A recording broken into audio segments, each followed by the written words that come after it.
I was just I was just watching some of the outtake reel of the Burning Man film we shot in 2011, seeing us from back then, and it's really funny. Like we have no idea what we're getting ourselves into. 12 years ago, we were whippersnappers. And I guess we still are in a way. Yes, it all began right around the year 2011.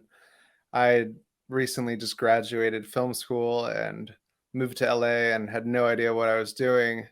And me and my other friend Parker were like, we should make a TV pilot.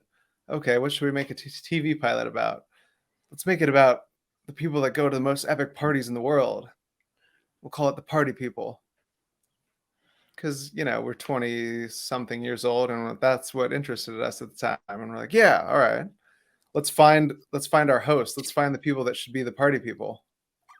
And Teddy, who's also an actor, auditioned, and his energy was through the roof. And we're like, who the fuck is this guy? We need him to be on the show.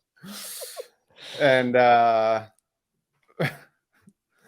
we filmed some stuff at like some douchey Hollywood nightclubs and stuff, and then you ended up taking us to Lightning in a Bottle festival, and we're like, wow, this is the real party. But that we weren't even filming that; we were just actually partying. Yep. Yep. What's your I recollection of that chapter? I ruined y'all. Well, then you became the party people, and we didn't even shoot the show anymore because we just became best friends instead of colleagues. Right. And then we became fire spinners and went to Burning Man, and that's when we created our famous film together, like pretty immediately, which is cool. Oh, the places you'll go at Burning Man. Yeah. Dr. Seuss.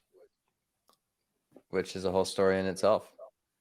Yeah. Tell people about how you had this idea and then how you tried to do it once before, maybe. I mean, yeah, I mean at that point, well, there's a whole reason why. So, I mean, I could back up to earlier than that. But I mean, to just talk about Burning Man, it just popped in my head one day. I was like, Dr. Seuss and Burning Man make a lot of sense. And then I had never even been to Burning Man before, and I tried to I had this plan. It was such a silly thing.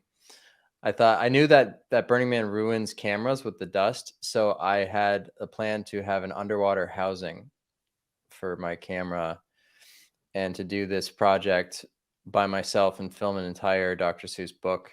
And I just failed miserably. I was in a tent with no shade, and like halfway through the week I was like, this isn't going to work.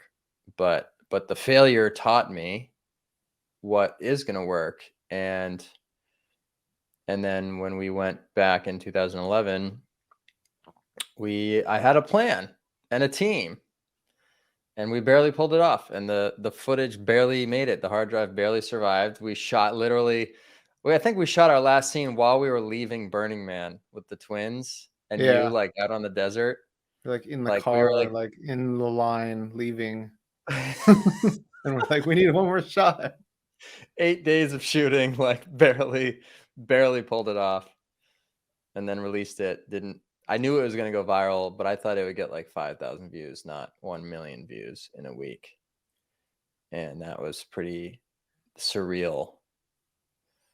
And then a bunch of windows opened after that. That seems to be where our story starts. We shoot this epic video at Burning Man, upload it to YouTube, gets millions of views in the first week or so. And that was the first time that I ever worked on a viral video.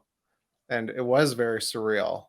And it was very like, whoa, millions of people watched something that I made and like it and are moved by it and say that they're crying tears of joy. And like, it was just incomprehensible that something that we made could have such an impact like that, and it was really exciting to say the least. And it's like, oh, we're onto something here. Like this is awesome, and it gave us a lot of clout in the Burning Man community early on, because like when cause I'd only been in that community for like a year, and I hardly knew anyone.